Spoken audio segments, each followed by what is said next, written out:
I'm Joy Macknight, Transaction Banking and Technology Editor at The Banker, and I'm here with Ian Stewart, the CEO of Treasury Services at the Bank of New York Mellon. Thanks so much for joining us, Ian. Thank you for having me, Joy. Yeah, on the second day of Sibos. You just started your new role as CEO of Treasury Services this year. Sort of what have been your main goals in the 9 months you've been in your role? Well, first again, thank you for having me here today. And you know, it's amazing. I've come into a business that is really changing, and it's got some dramatic changes that it's undergoing. So I look at my business from two perspectives. I have an internal business and an external.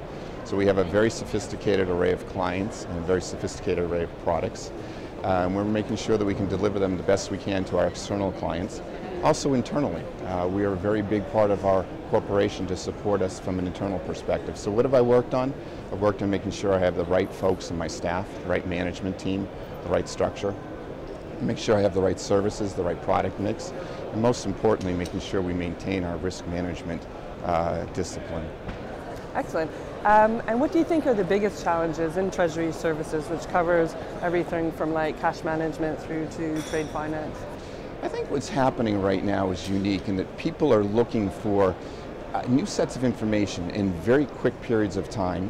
So people want transparency, they want quick information, they want their information available on any device that can connect to an internet. So it's speed, it's new information, and then obviously there's a conversation about disruption and how that impacts things. Well, that's my next question really, is there's a lot of new technologies coming out. How can banks really engage with that, and what do you think is going to be the next big thing? Yeah, that's a great question, and it's one that everybody at Sibos is talking about right now, and I don't think anyone has the answer. I think the banks have to understand that they're really in a very good position. You know, they have the current systems, they have the current AML capabilities, the current KYC capabilities.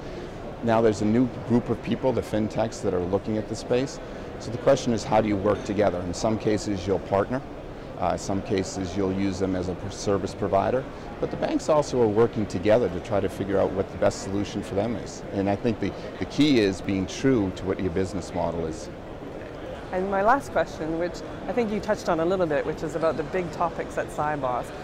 Disruption and innovation is definitely one. What do you think are the other ones? Well, obviously, and you started off with a big conversation. Every conversation we're having with every client at some post gets to disruption and fintech and how we are all trying to react internally. One of the other questions that is coming up frequently is really about the Federal Reserve policy's behavior and what do we think is going to happen relative to interest rates. And it's interesting when you come into a country, you know, part of the world with a lot of developing economies, people are often talking about the interest rate expectations and how that's affecting the local currencies and the currencies of the developing countries.